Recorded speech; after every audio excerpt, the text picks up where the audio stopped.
Joseph Castañeda po, 21 years old from ISU Rojas Campus. I'm Jessa May Guerrero po, 21 years old from ISU Rojas Campus din po. We are taking Bachelor of Science in Agriculture po. May tanong ako sa inyo. Ano ang pipiliin nyo?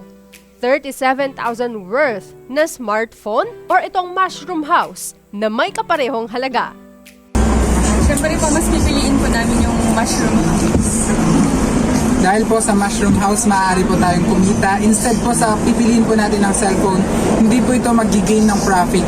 Sa mushroom po, kapag ito po ang pipiliin natin, magkakaroon po tayo ng kita at possible po na yayaman tayo sa murang edad as a young agripreneur po.